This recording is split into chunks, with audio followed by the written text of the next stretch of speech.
Namaskar friends, this is NJ, your host on this channel.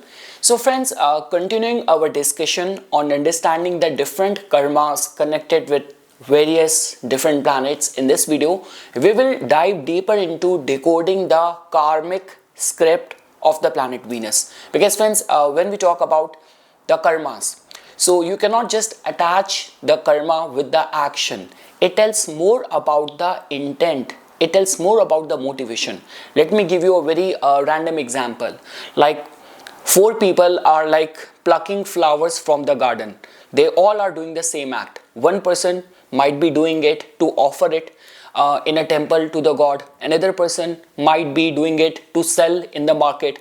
Third person might be doing it to offer it in a grave of any of his departed member of the family. So I mean to say, intent and motivation somehow plays a very integral role. Like the way we say that when a person dies, like your actions reside here in this world, but the motivation, the intent just get wrapped up with your astral body and get passed over in another incarnation. And just because any of the concerns of the Venus, any of the concerns of the relationship dynamics over there, looking at the deeper karmic side of the planet Venus while looking at its placement in different divisional chart. In this video friends, we will dive much deeper into it. Like I will also try to add the layer of the D20 chart as well for the sadhana prospects as well. Like the way friends, out of all the planets, it's the planet Venus only which has got this Mṛta-Sañjīvanī Shakti. It means it can also bring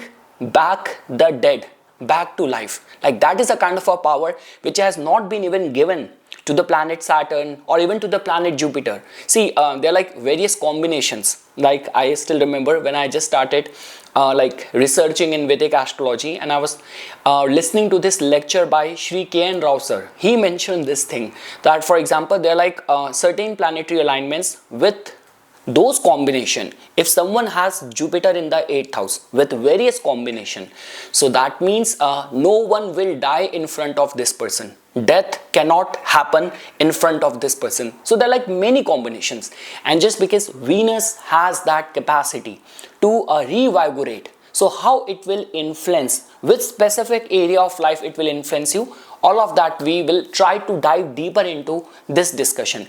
Because friends, now the change of the scenario. So for example, when I get a marriage consultation query of people who are like in their 20s, they always say, Nipun, I want to be in a relationship where there is love. Like love is going to be the driving force. And when I am doing a consultation for people who are in the late 30s or 40s, there was this guy in the Zoom consultation. I uttered the word love and he got traumatized. He panicked. He said, Nipun, I don't want my wife, my future wife, to say love you. I just want her to have the food ready and be responsible, to understand the responsibility of the dynamics. So he was more thinking on the lines of the Saturn rather than Venus. He said if she will be happy and loving 6 months, rest of the 6 months with the same intensity she'll be fighting with me, which I cannot handle. So I mean to say, the whole dynamics of the love, of relationship, and where is it coming from? So that is what we are trying to decode through these spiritual soul level karmic discussion. So friends, in this video we will try to look at like the different koshas of the body. Like this could be the Annamaya kosh, physical body, wisdom body. We will try to connect Venus with these kind of combination. We will also try to connect Venus with divisional charts. Like this could be a D9 chart, a D20 chart, and we will also try to understand the Mṛta-Sañjīvanī concept of the planet Venus, and that is what we will try to connect in this discussion. So okay friends, after this now I will take you to the narration part of this discussion. So friends, now we will start connecting planet Venus with different layers in our energy body across different chakras. In advanced Vedic astrology, Venus is not merely the Karaka, significator of pleasure or relationship. Venus or Shukra is the principle of rasa, the capacity of consciousness to experience, enjoy, attach, refine, and finally transcend experience itself. In Vedanta, what binds the soul is not action but taste, rasa, and Venus is the gatekeeper of that taste. Classical astrology hints at this through Shukra's titles like a Kavi, a Seer, Datya Guru, teacher of experiential wisdom, and Jiva-Sanjīvana Karaka, reviver of life force. Upanishadic philosophy explains how this works through the kosha model of the being. So now friends, we will try to connect Venus with different koshas. Like for example, even many Vedic scholars have also connect these different energy body like different kosha even with the different divisional chart as well. Like for example, the Annamaya Kosh can be connected with the Rashi chart, Hora, Drekana chart, Chaturthamsha chart, Saptyamsha, Navmansh, Dashamsha and the Dwadashamsha. And the highest like Shashtyamsha can be connected with the Anandamaya Kosh. So in this video, in this discussion, we will just focus only to the planet Venus. So that means if you have to connect Venus with different koshas. So through this, we are trying to decode that how desire refines itself into devotion and finally dissolves. So the kosha describe layers of bondage and liberation. Venus operates differently at each layer, like the Annamaya Kosha or the physical body. Like over here, the expression of Venus is about sensory pleasure, beauty, touch, sexuality, food, and comfort. At this level, Venus is pure bhog, pure indulgences, like there could be attraction to form, skin, fragrance, taste, desire for physical union and material luxury, reproduction, vitality, and fertility. And the astrological reflection of this, like that your Venusian energy is operating right now on the physical body to the level of the layer of the physical body. So you will find in these kind of combinations like Venus to be strong in the earth signs, or this could be in the second house, in the seventh house, or Venus could be afflicted, like stuck here, like which is giving this over identification with the pleasure. The spiritual risk of this is that it could lead towards mistaking bodily pleasure for the fulfillment. And the necessary lesson for the native is the body is a temple, not the destination. Now friends, if you have to connect or understand Venus on the level of the vital energy body, like the Pranamaya Kosha, so then the expression of the Venus is going to be sensual magnetism, hormonal flow, attraction field. Like over here, Venus governs libido, emotional chemistry, interpersonal pull. Venus becomes pranic exchange, not just the physical contact. And the astrological reflection comes in the form of, this could be a case that Venus in that person's chart is linked to Moon, it is linked to Mars, or it is placed in the 8th house, which tells about a strong pranic bonding. The spiritual risk of this placement, because every gift comes with a curse, like the way sometimes even being too beautiful carry its own problems as well. So the spiritual risk, if the Venusian energy is operating on the Pranamaya Kosha layer of the body, this could give addiction to emotional chemistry. The upgrade of this is pranayam and the brahmacharya. Like brahmacharya in this context is not talking about repression, it is talking about refinement. Now, if you have to understand the connection of Venus, or if the Venusian energy is operating on the layer of the Manomaya Kosha, means the mental emotional body, then it talks about that the Venus expression is going to be of romance, longing, fantasy, emotional bonding. At this layer, love stories live here, attachment form narratives, suffering begins when desire is unmet, And Venus now governs emotional memory and expectation. The astrological reflection or connection that Venus is operating on the Manomaya Kosh could be like Venus and Moon are conjunct in the chart, or Venus is in the water signs like which is Cancer, Scorpio, Pisces, which is indicating that there is a deep emotional entanglement. And the risk of this placement of Venus being operating on this layer of the body is there might be confusion or confusing emotional dependency with love. And the transformation can happen through, because bhakti begins here. So redirecting emotion toward the divine. Now friends, let's say for example, if you have to understand that if the Venusian energy is operating on the Vijnanamaya Kosha, like on a wisdom discriminative body level, so the expression of the Venus at this layer, at this kosha, is going to be refined aesthetics, sacred art, devotion with discrimination.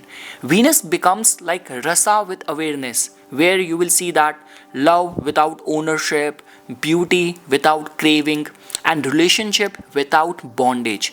This is where Venus matures spiritually.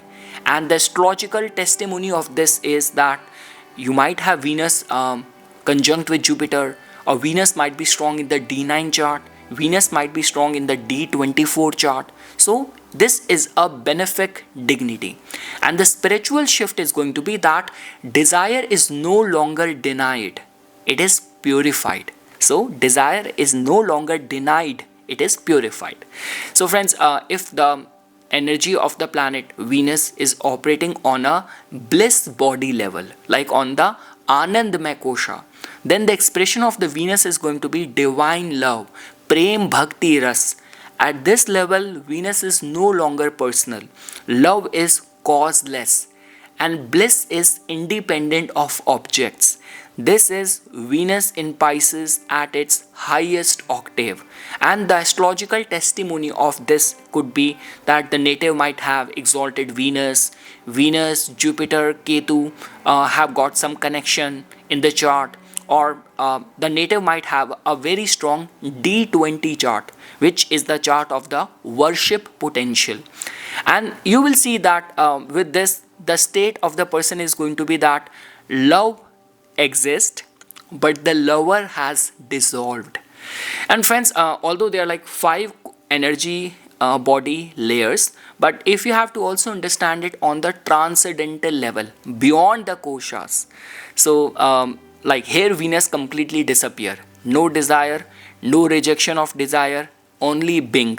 Venus completes its journey by annihilating itself. See, once we will open up the D60 chart, over there you will be able to make a connection of it.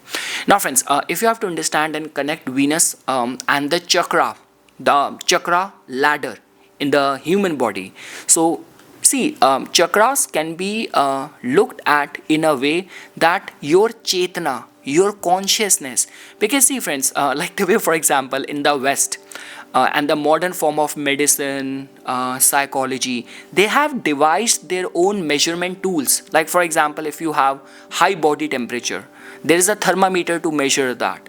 But when we talk about how to understand the level of the consciousness, your level of your chetana, so that is the only reason in the East, like they came up with the understanding the body on the level of the interplay of energy through different chakras. So this is a tool to check that where your chetana, your consciousness reside in this birth and in this evolution, in this life journey. So we will try to understand that how the desire ascend the consciousness through connecting Venus with different chakras. So for example friends, we know that if someone has got like too much bondage, inclination towards sexual desire, pleasure, creativity, so then this is a testimony that the energy and the Venus is operating majorly on the level of the Swadhisthana chakra.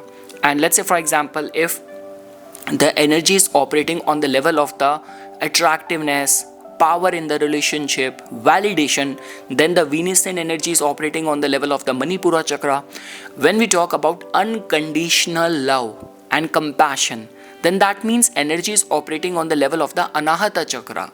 When we talk about that, the native is very devout when it comes down to the sacred art, mantra, poetry, then this means the Venusian energy is operating on the level of the Vishuddha chakra, Vishuddhi.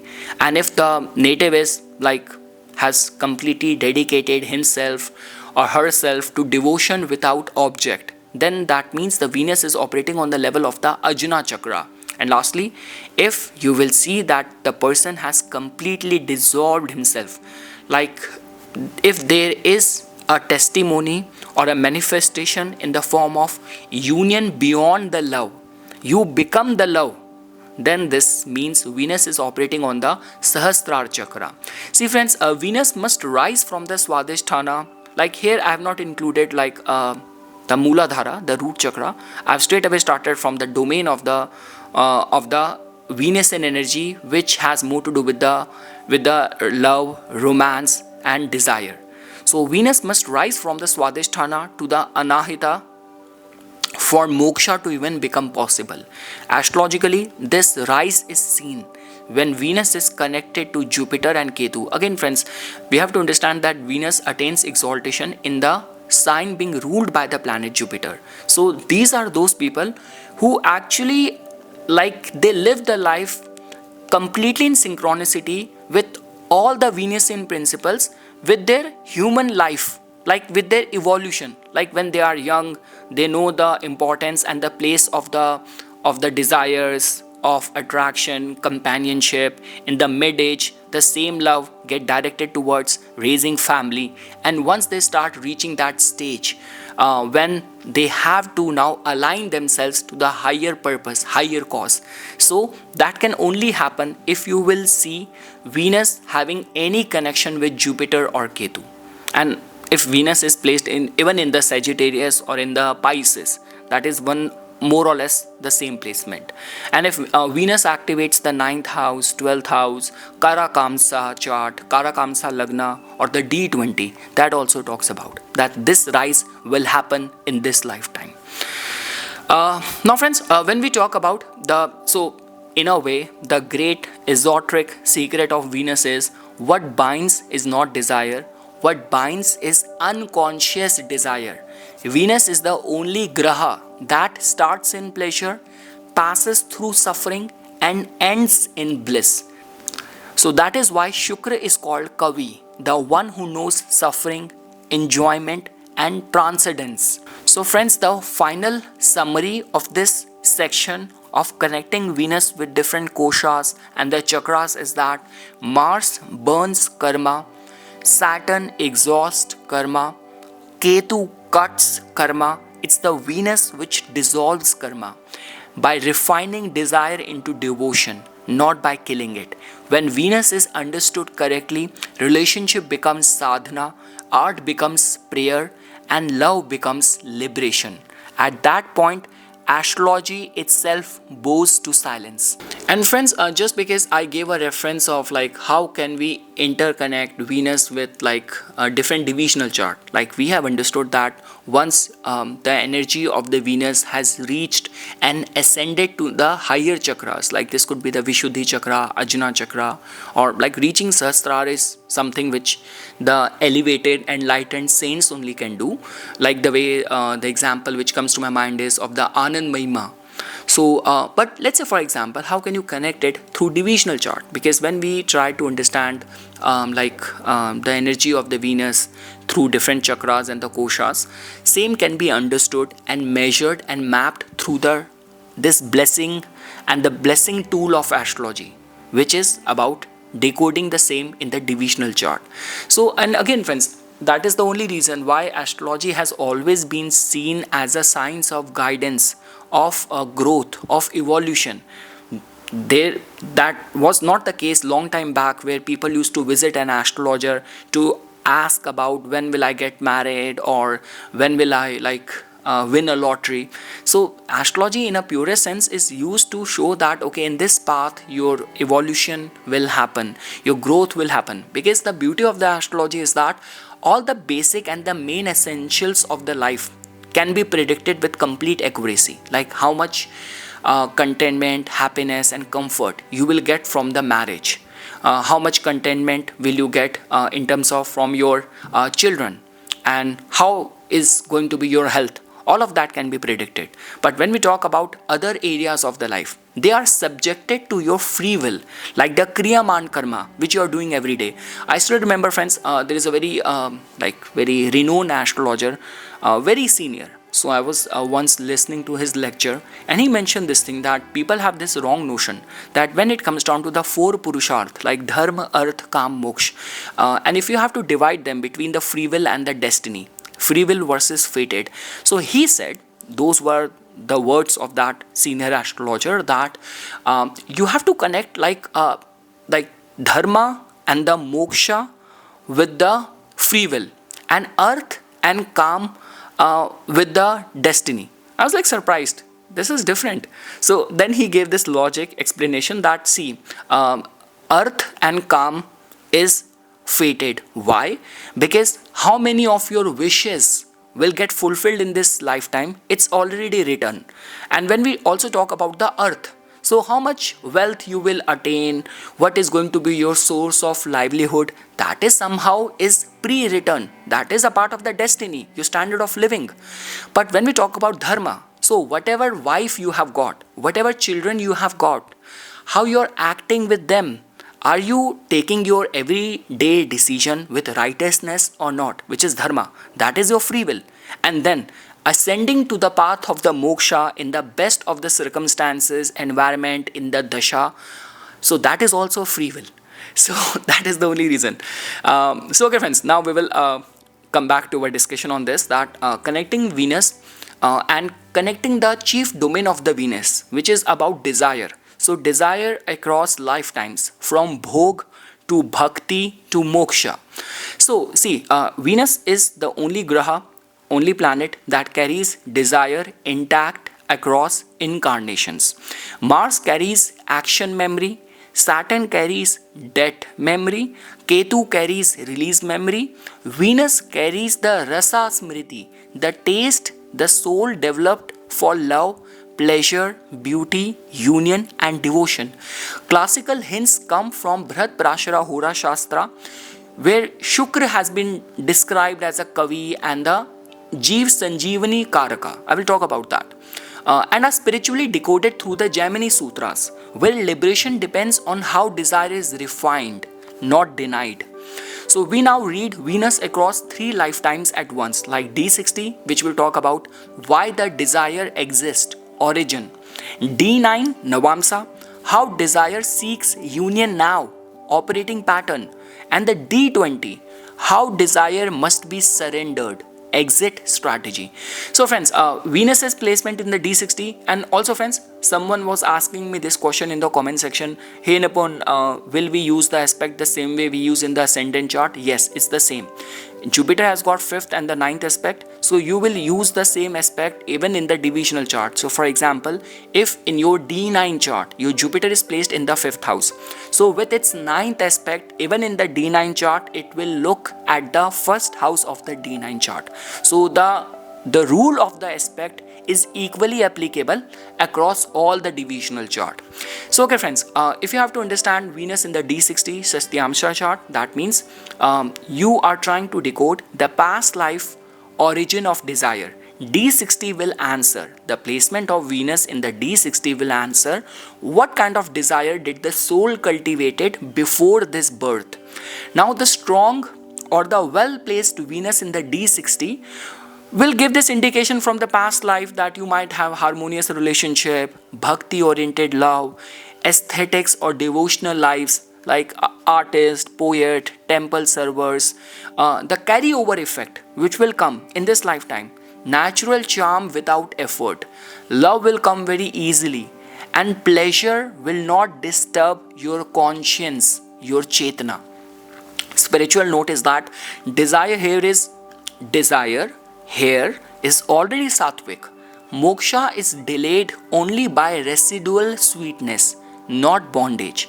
Now, if you have your Venus afflicted in the D60 chart, so then that means in the past life, there might have been misuse of love, sexuality, or power over others, broken vows, indulgence, seduction, or emotional exploitation.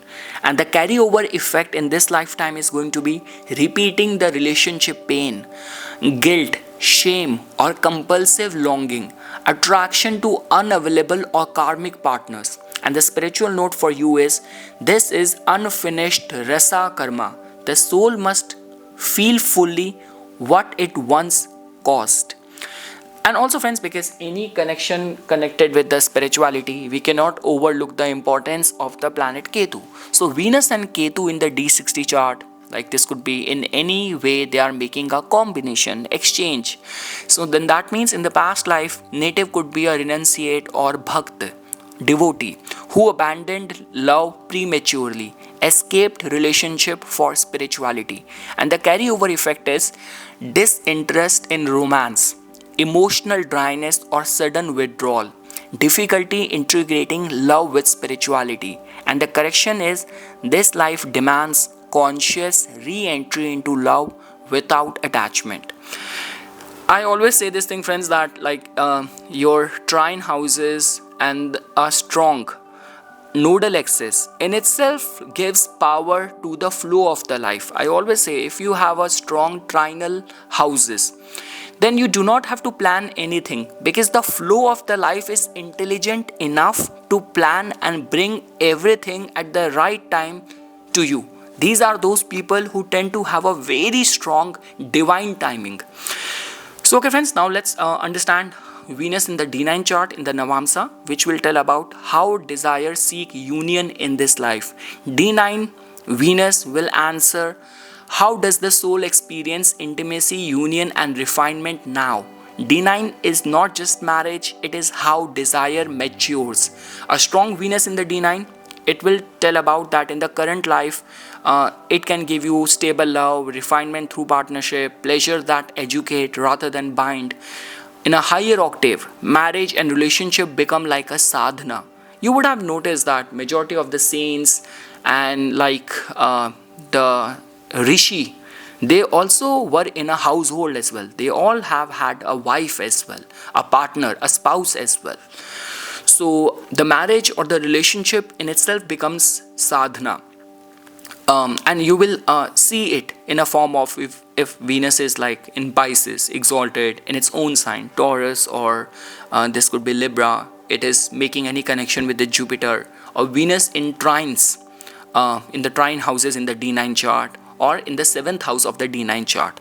An afflicted Venus in the D9 chart will talk about like the current life pattern is going to be repeated relationship test, love triggering ego wounds, desire oscillating between craving and rejection. And the spiritual meaning of this is desire under training. And the key rule is, the more Venus is tested in D9, the more refined love must become. And friends, if Venus is in Pisces in the D9, it means it is exalted. So this is like a crown jewel. Like the meaning is, love dissolves into devotion. Partner becomes pathway, not the possession. And the outcome is bhakti through relationship. Romance matures into compassion.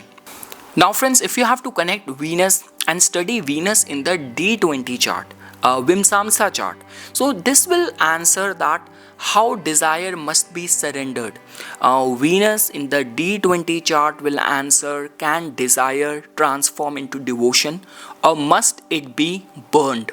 So this is where the Venus decides the moksha or the repetition. Like for example, a strong Venus in the D20 chart, then that means native could have a spiritual path, bhakti yoga, nam smaran, like always remembering the name of the god, doing the japa. Or this could be like inclination, interest in sacred art, music and mantra. The key sign is love flows upward, not outward. Venus here does not distract, it delivers the soul.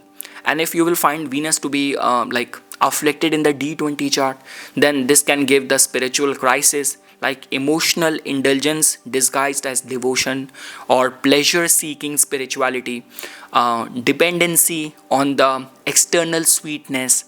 And the correction will come in a form of Venus must be disciplined either by Saturn or purified by the planet Jupiter.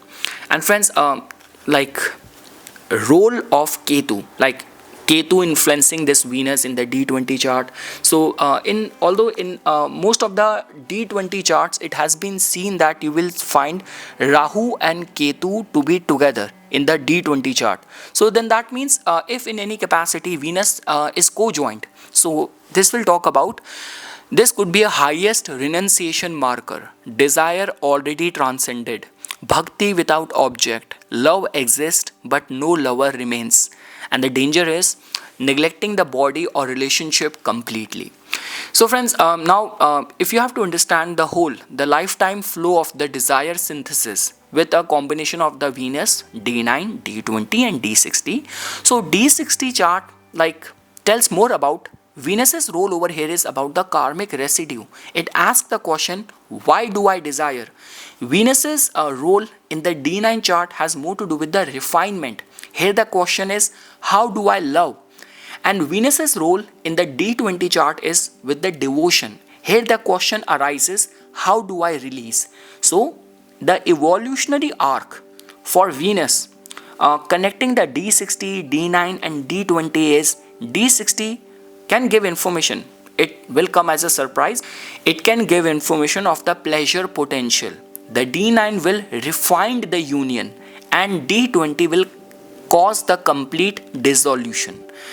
So friends, see in a way that if you will find like this also becomes very important to know. I'm sure that after listening to this video, you would have already opened your D9 chart, D20 chart, D60 chart, and you will be doing a analysis, comparative analysis. So friends, a strong D9 but a weak D20 can talk about beautiful relationship and delayed moksha.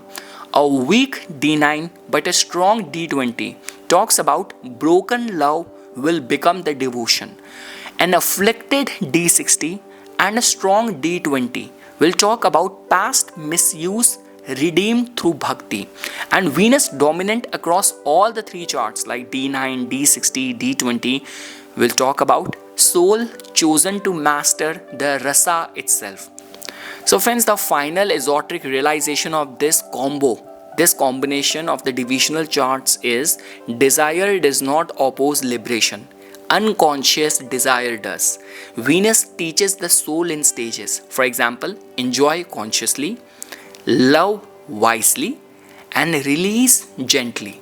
When Venus completes its journey, pleasure becomes prayer, love becomes silence, and union becomes being. At that moment, Shukra no longer binds. Shukra blesses the final release. So friends, let's try to learn about the Paurāṇic story of the Shukracharya as well, like how it got the gift of the Mṛta-Sañjīvanī, like to revive the dead. So this is a story of the tapas, humility and the alchemy of desire into compassion. So long ago when the devas, like the gods and the demons, asuras, were locked in endless conflict, the asuras suffered one fatal weakness. They fell in battle and did not rise again. The devas, protected by their Guru Brihaspati, returned again and again through sacred knowledge and divine boons. Seeing his people perish, Shukracharya, the luminous son of Bhrigu and the Guru of the Asuras, felt a sorrow deeper than defeat. He realized that power alone could not save them. What was needed was restoration, the secret by which life itself could be recalled. The resolve? Shukracharya vowed to obtain Mṛta-Sañjīvanī Vidyā, the knowledge that revives the dead, not through war, not through bargaining, but through tapas, so fierce that even the gods would fall silent. Leaving his disciples and his daughter Devyani behind, Shukra walked north towards the Kailasha, the abode of Lord Śiva, the Lord who alone stands beyond life and death. The austerity, for thousands of years, Shukracharya stood immersed in meditation. He lived on fallen leaves. He drank dew at dawn. He offered his breath into mantra. As the ages turned, his tapas grew unbearable to the cosmos. The rivers paused, the winds softened, even the devas trembled. For tapas has no allegiance. But Shiva did not appear. Then Shukra did the unthinkable.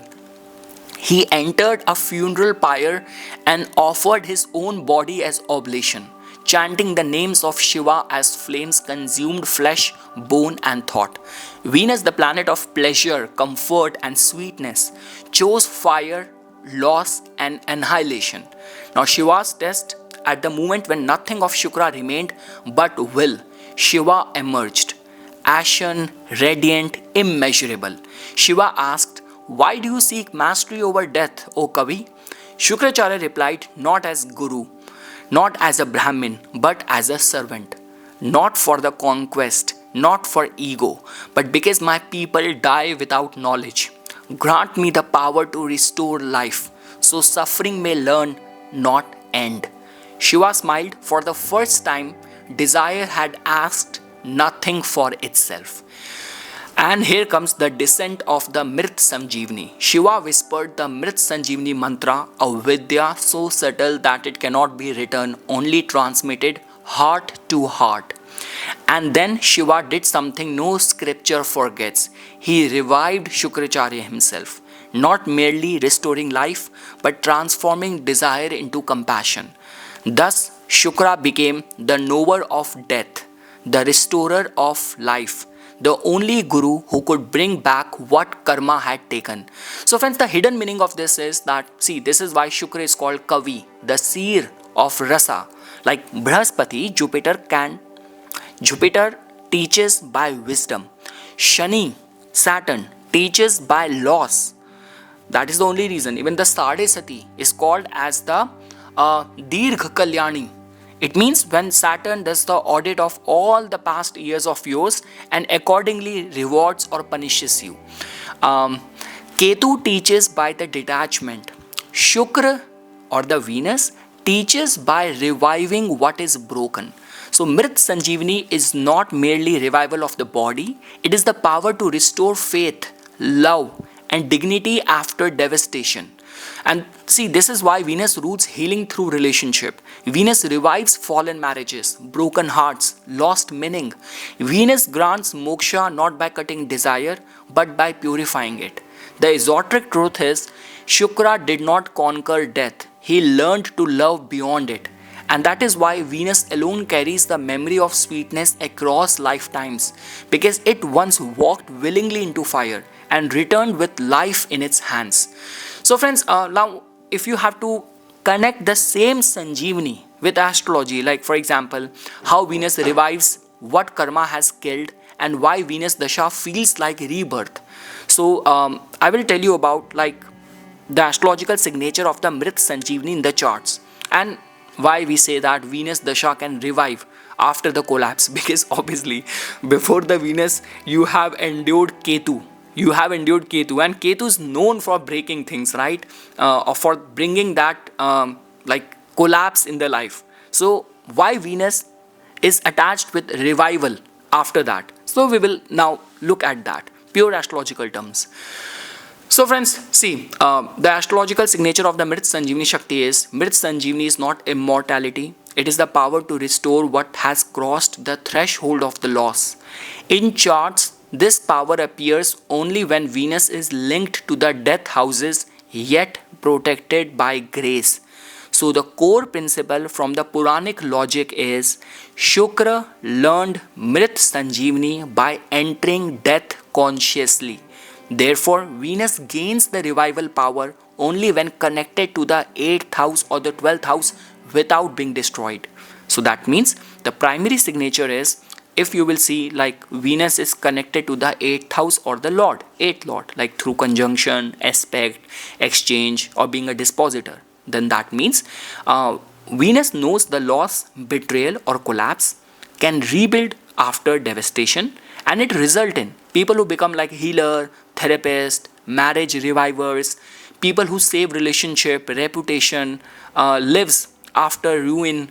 And Venus here does not avoid the pain, it learns how to reverse it. Venus in the 12th house with strength, like especially with Jupiter or Saturn. This means capacity to restore dignity after exile, loss or isolation. Love that survives abandonment.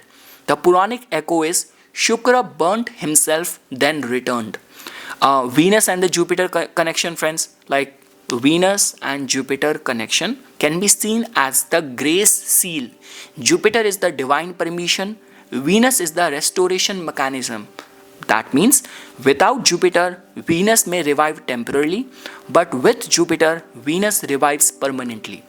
And friends, like for example, some higher order signature like combination, testimony like Venus and Ketu without the Rahu dominance in the chart, which can happen. See, Venus and Ketu are conjunct, but if your moon is in the Adra, Swati, Sadvisha, then the whole chart lean towards Rahu. So I mean to say, Venus and Ketu are strong without the dominance of the Rahu. So then this means past life healer, renunciate lover, revive others, not self. They have this capacity to revive others.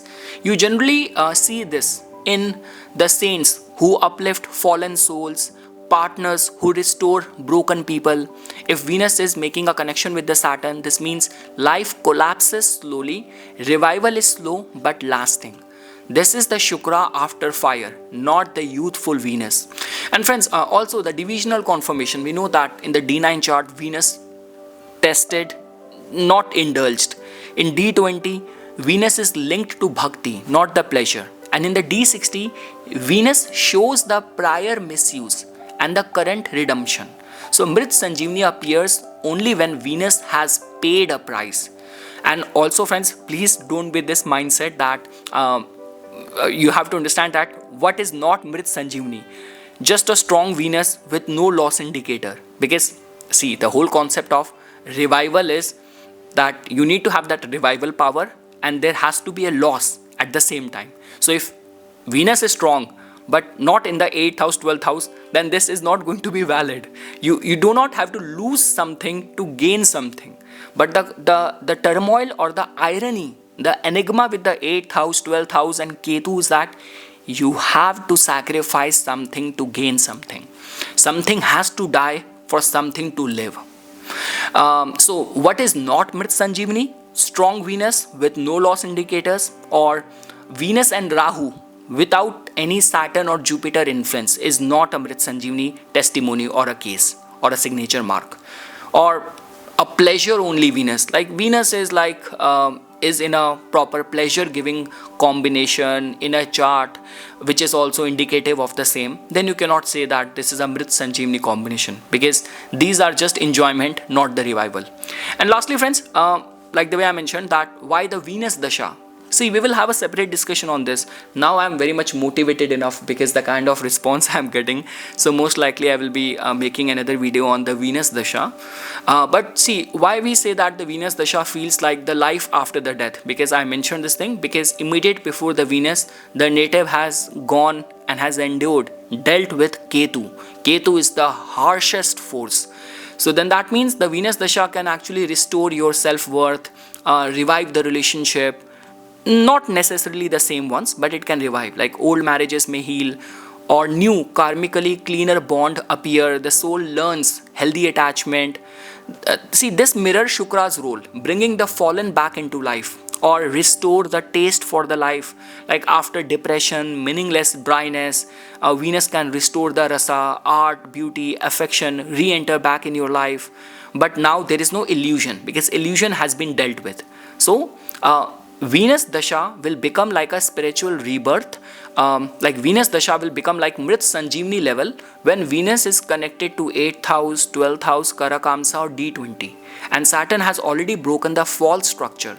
And Jupiter aspect this Venus. Because then life does not just improve, it feels newly given. And we say that friends, like Venus daśā can fail. If Venus is only with Rahu, it is not being expected, or it is untested by Saturn, being cut off from the planet Jupiter, then this could be a daśā of the Venus involving pleasure seeking, escapism, relationship addiction. So I'm sure friends you would have understood. Mars fights death, Saturn accepts death, Ketu transcends death, but it's the Venus which returns after the death with life. So this is why Shukra alone was trusted with the Mṛta-Sañjīvanī.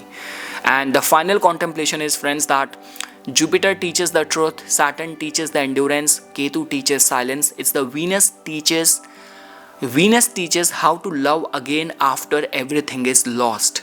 This is why Venus daśā often feels like a second marriage to life, a second chance at dignity, a soul reborn, not innocent but wise. So okay friends, this is something which I wanted to say as a part of my inputs. You all have been very cooperative, very encouraging, which actually gives me energy even after a regular job and other chores to keep on making videos every day, do research. And I always say it's a research platform, so whatever is getting valid in your case with your life experiences, do share it, do write it in the comment section so that we all can learn from each other. So okay friends, for further more updates and notification on the divine science of Vedic astrology, please subscribe to my YouTube channel and follow me on my Instagram account. Dhanyavad.